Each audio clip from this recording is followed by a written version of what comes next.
Good morning everyone. দিনটা শুরু করলাম এক কাপ কফি আর দুটো বিস্কিট দিয়ে। কফিটা খেয়ে ঘরদোর গুছিয়েই আমি সোজা চলে গেছিলাম রান্নাঘরে। আজকে রান্না করেছিলাম করলা ভাজা আর একটা মিক্সড ভেজ। তাতে ছিল পটল, আলু, কুমড়ো আর বেগুন। সবটা একসাথে ভেজে ভালো করে কিছু মশলা দিয়ে কষিয়ে নিয়েছিলাম। আর যেহেতু নিরামিষ তরকারি, তাতে টমেটো আর আদাটা কিন্তু মাস্ট। সবটা একসাথে ভালো করে ভেজে নিলাম। আর সেদিনকে করেছিলাম আলুর বড়া। আলুর বড়া করার জন্যে আলুগুলো ভালো করে পিল করে ধুয়ে নিয়ে একটা গ্রেটার দিয়ে গ্রেট করে নিয়েছিলাম। আর বড়ার প্রিপারেশনটা করতে করতে দেখো আমি ভাজাটা হয়ে যাওয়ার পর তাতে জল দিয়ে ভালো করে ফুটিয়ে নিয়েছিলাম। আর আলুর বড়া করার জন্যে আগে গ্রেট করার পর ভালো করে জলটা তোমরা ছেঁকে বার করে নেবে। তারপরে তাতে দিয়েছিলাম বেসন, হলুদ গুঁড়ো, একটুখানি গুঁড়ো লঙ্কা আর জিরে গুঁড়ো অল্প আর অল্প ধনে গুঁড়ো, সব কিছু দিয়ে ভালো করে মিক্স করে নিয়েছিলাম। এই গুঁড়ো মশলাগুলোর সাথে সাথে আরও একটা ইম্পর্ট্যান্ট ইনগ্রিডিয়েন্ট হলো কালো জিরে। আর কালো জিরেটা দেওয়ার সময় আমি একটু ঝেড়ে নিয়েছিলাম একটা ছাঁকনি দিয়ে, কারণ অনেক সময় বালির গুঁড়ো থাকে। তারপরে ভালো করে মেখে নিয়েছিলাম হাত দিয়ে কিছুক্ষণ ধরে। আর তাতে দিয়েছিলাম দুটো কাঁচা লঙ্কার কুচি। তারপর ওটাকে চামচ দিয়ে মিক্স করার পর একদম শেষে একটু চাল গুঁড়ো দিয়ে দিয়েছিলাম।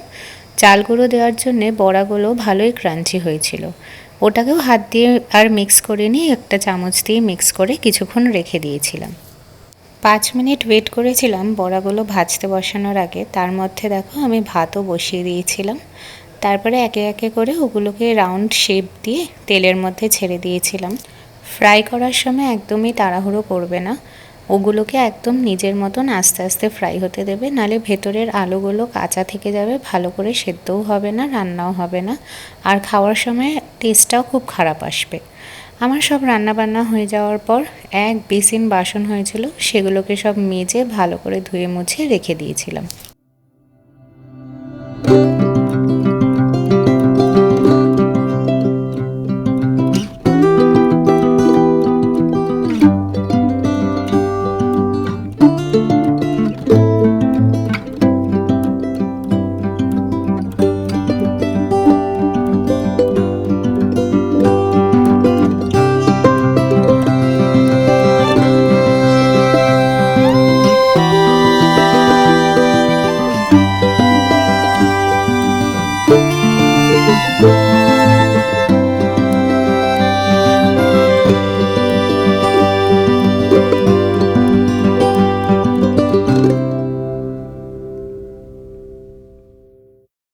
সব কাজ সারতে সারতে প্রায় 11টা বেজে গেছিলো। 11টার সময় গিয়ে স্নান করে বেরিয়ে তারপর আমি অল্প কিছু স্কিন কেয়ার করে নিলাম।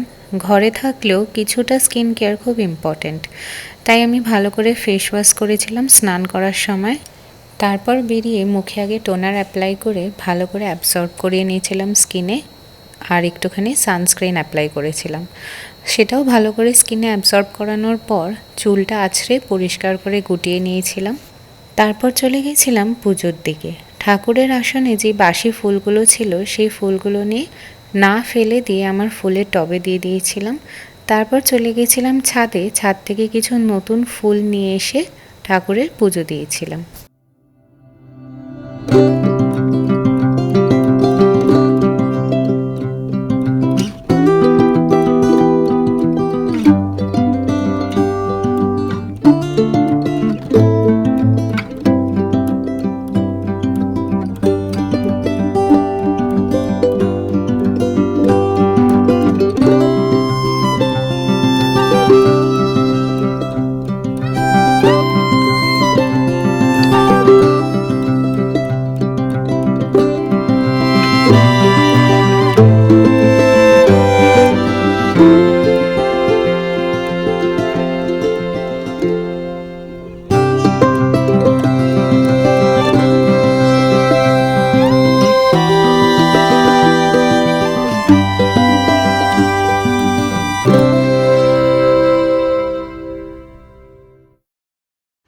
আজকে না ব্লগটা ভেবেছিলাম সকাল থেকেই শুরু করব, কিন্তু একটা কারণের জন্য করা হয়নি। একটা প্রবলেম অ্যারাইজ করেছিল, যাই হোক সেটা আপাতত হাফ সর্টেড। আর সকাল থেকে তো তোমরা দেখলেই, ওঠার পর অনেকক্ষণই ব্লগ করা হয়নি, ব্রেকফাস্ট ওই সবগুলো কিছুই ক্যাপচার করা হয়নি। তারপরে মোটামুটি রান্নাবান্না করে পুরো কিচেন পরিষ্কার করে স্নান করে আমি পুজো দিয়ে নিয়েছি। আর এখন প্রায় 1টা বাজতে আর 10 মিনিট বাকি। ও এইসবে স্নান করতে গেল। ও স্নান করে বেরোলে আমরা লাঞ্চ করব, তখন তোমাদের সাথে শেয়ার করব আজকে কি কি রান্না করলাম।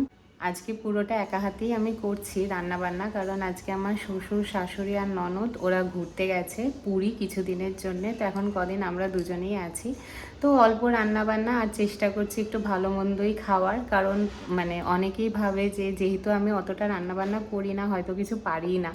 তো যাই হোক, পারি আমি, বাট কাজের চক্করে এইসবের কারণে করা হয় না। তো এখন যেহেতু স্কুলও ছুটি পড়েছে আর কি, সেই কারণে সময়ও পাচ্ছি, তাই ভাবলাম টুকটুক করে একটু হয়তো টাইম বেশি লাগবে, বাট একটু ভালো ভালো মেনু সেট করার চেষ্টা করছি। তো তোমাদের সাথে দুপুরে খাওয়ার টাইমে শেয়ার করব কি কি খেয়েছি। আর আজকে সন্ধেবেলা কিছু প্ল্যান আছে, সেটা হয়তো আরেকটা ব্লগে তোমরা দেখতে পাবে। তো এখন আমি জাস্ট এই সব কাজ সেরে একটু বসেছি। ওর চান হতে হতে আমি একটু রেস্ট নিয়ে নিই, তারপরে আবার খেতে যাব। প্রায় 1:15 নাগাদ আমার হাজব্যান্ড স্নান করে বেরোনোর পর আমি চলে গেলাম খাওয়ার বাড়তে। আর সেদিনকে মেনুতে ছিল হচ্ছে কি না ভাত। আর প্রথমবার আমি এতটা ভাত হাঁড়িতে বানিয়েছিলাম, কিন্তু একদম পারফেক্টলি হয়েছিল। যে কোনো তরকারি, সে মাছ হোক, মাংস হোক বা নিরামিষ তরকারি, আমি প্রায় সময় 2 বাড়িতেই বানিয়ে থাকি, কিন্তু ভাতটা কখনোই কোথাও বানানো হয় না। আর বানাই না বলেই সবাই হয়তো ভাবে যে আমি পারি না, কিন্তু অনেকেরই এটা জানা উচিত যে পারি না বলে কোনো কিছুই হয় না। কেউ কোনো কিছু করছে না তার মানে সেটা সে পারে না তা নয়, তার প্রয়োজন হয়তো পড়েনি। আর প্রয়োজন পড়লে সবাইকেই সবটা করতে হয়। আর তোমাদের সাথে কথা বলতে বলতে আমার খাওয়ারও সাজানো হয়ে গেছে, দেখো। নাও বলো কী কী হয়েছে। আজকে হয়েছে ভাত, তার সাথে করলা ভাজা, আলুর বড়া ভাজা, পাঁচমিশালি তরকারি আর ডাল।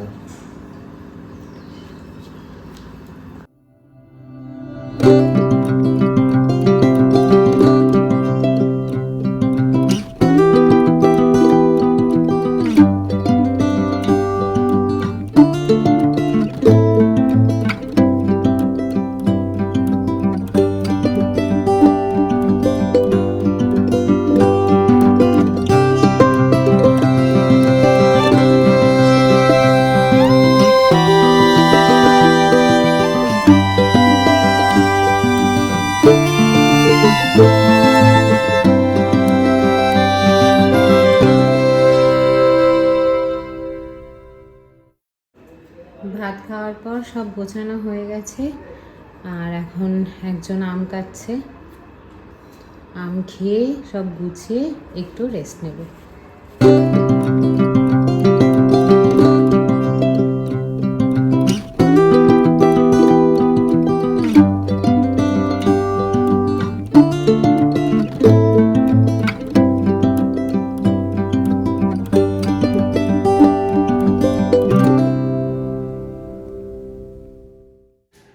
আম খেয়ে আমি ঘরে চলে এসেছি, ওকে দায়িত্ব দিয়েছি সব গোছানোর।